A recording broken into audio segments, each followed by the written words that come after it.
सिर कटे भूत की कहानी। मयंक एक मल्टीनेशनल कंपनी में ब्रांच मैनेजर की नौकरी करता था। एक रोज मयंक को ऑफिस से घर जाने में देरी हो गई। सर्दियों के मौसम में दिन का समय जल्दी बीतता है और शाम होते होते ठंडी भी हो जाती है। मयंक ऑफिस से घर जाने के लिए निकला। मयंक घर के रास्ते पर चला जा रहा था। तभी उसे आवाज सुनाई दी, यहीं रुक जाओ। आवाज सुनकर मयंक वहीं ठहर गया और पीछे मुड़कर चारों तरफ देखने लग गया, लेकिन चारों तरफ कोई नहीं दिखाई दिया।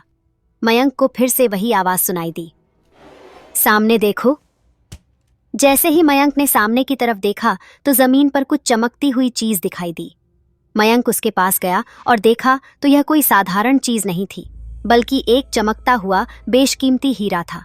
मयंक ने चमकते हीरे को अपने हाथ में लिया। हीरे की चमक देखकर मयंक की खुशी का कोई ठिकाना ना रहा। मयंक इस बात से बिल्कुल अनजान था कि यह कोई साधारण नहीं, बल्कि एक मायावी हीरा है। अचानक मायावी हीरा, भूतिया हीरा में से आवाज आई, मयंक तुम्हें और हीरे चाहिए तो इस जमीन को खोदो, यहां पर जमीन के नीचे बहुत सारे हीरे हैं।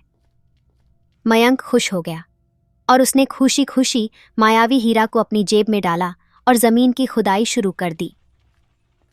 लगभग 2 फीट खुदाई करने के बाद अचानक मयंक डर के मारे चिल्लाने लगा, जिसके कारण उसका संतुलन खो गया और मयंक जमीन पर गिर पड़ा, क्योंकि उस गड्ढे में से चमकते हीरे मोती नहीं बल्कि किसी इंसान का कटा सर था।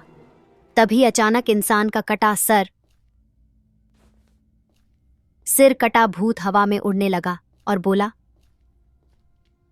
डरो मत, मैं तुम्हें कोई हानि नहीं पहुंचाऊंगा। मैं तुम्हें बहुत सारे चमकते बेशकीमती हीरे भी दूंगा। बस मेरी बात को ध्यान से सुनो।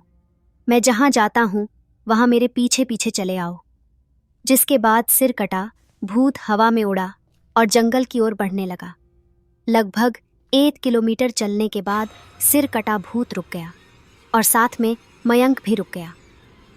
फिर इंसान का कटा सर मयंक से बोलता है, इस जमीन में बहुत सारे बेशकीमती हीरे मोती जवाहरात छुपे हुए हैं। ये सुनकर मयंक वहां पर खुदाई करने लगा। खुदाई करने के बाद गड्ढे में जो मिला उसको देखकर मयंक और भी डर गया, क्योंकि वहां हीरे नहीं बल्कि सिर का कटा हुआ धद्दध मिला। इंसान का कटा सिर कहता है, अब तुमको एक अंतिम काम करना है, उसके बाद मैं तुम्हें बेशकीमती हीरों से मालामाल कर दूंगा। तुम्हें कहीं से भी एक लोटा खून लाना होगा। मयंक ने कहा, एक लोटा खून? पर मैं एक खून का लोटा कहां से लाऊंगा? इंसान का कटा सिर बोला, चलो मेरे साथ। वो डरावना चेहरा मयंक को साथ लेकर थोड़ी दूर गया, जहां उसे एक इंसान को जाते हुए दिखाई देता है। सिर कटा भूत बोला, उस इंसान की हत्या कर उसका खून ले आओ। मयंक डर गया और बोला, नहीं नहीं, यह मुझसे नहीं होगा, मैं किसी की हत्या नहीं कर सकता। सिर कटा भूत बोला, यदि तुमने मेरा कहा नहीं माना तो मैं तुम्हारी जिंदगी बर्बाद कर दूंगा।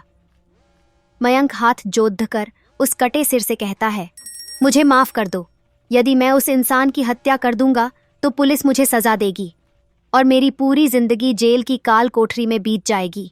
कटा सिर कुछ तंत्र शक्तियों का उच्चारण करता है और एक छुरी और लौटा प्रकट हो जाता है। सिर कटा भूत गुस्से से बोला, यदि तुम मेरा कहा नहीं मानोगे तो मैं तुम्हारे साथ साथ तुम्हारे परिवार की भी मृत्यु कर दूंगा। मौत के डर से मयंक उस व्यक्ति की हत्या करके खून का लौटा भरकर ले आता है और इंसान के कटे हुए सिर के पास रख देता है, जिसको देखकर वो भूत बहुत खुश हुआ और मयंक से बोला, यह खून का लौटा मेरे धद्दा के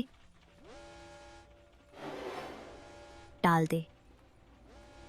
उस सिर कटे भूत के कहे अनुसार मयंक ने खून से भरा लौटा उसके धद्दहा पर डाल देता है, जिसके पश्चात कटा हुआ सिर और कहा हुआ धद्दहा दोनों आपस में जुड़ जाते हैं, जिसको देखकर मयंक और भी बुरी तरह भयभीत हो गया। जो भी हो रहा था उसको देखकर मयंक की हालत बहुत खराब हो गई थी। भूत को जिंदा होता देखकर मयंक भयभीत हो गया था। भूत जिंदा होकर जोर जोर से हंसने लगा और भयानक आवाज में जोर से बोला, मूर्ख इंसान, तुमने मुझे जिंदा करके बहुत बड़ेठी गलती कर दी है। मुझे बहुत तेज भूख लगी है। तुम्हारा मांस खाकर अपनी भूख शांत करूंगा। अब पूरे शहर का सर्वनाश होगा। यहां के हर इंसान को मैं खत्म कर दूंगा। बुरी तरह से भयभीत मयंक के मुंह से आवाज भी नहीं निकल रही थी। जिसके बाद मयंक वहां से तेजी से भागता है, लेकिन भूत ने छलांग लगाकर मयंक को वहीं गिरा दिया और बोला, भागता कहाँ है? अब भूख शांत करेगा, मैं तेरा मांस खाऊंगा। वो भूत जैसे ही मयंक को खाने को होता है, तुरंत उसका सिर उसके धद्दा से अलग हो जाता है। मयंक कुछ समझ पाता उससे पहले मयंक को एक अघोरी बाबा दिखाई दिए। अघोरी बाबा ने कहा, बालक चिंतित मत हो, अब तुम उस सिर कटे भूत से सुरक्षित हो। जब तुम खून से भरा लौटा लेकर जा रहे थे, मैं तभी समझ गया था कि जरूर कुछ अनहोनी होने वाली है और मैं तुम्हारे पीछे पीछे आ गया। मैंने अपनी मंत्र शक्ति से उस सिर कटे भूत को मार दिया है। अब तुम निश्चिंत होकर अपने घर जाओ। आज भी मयंक को जब रात का खौफनाक मंजर याद आता है तो मयंक बहुत बुरी तरह डर जाता है।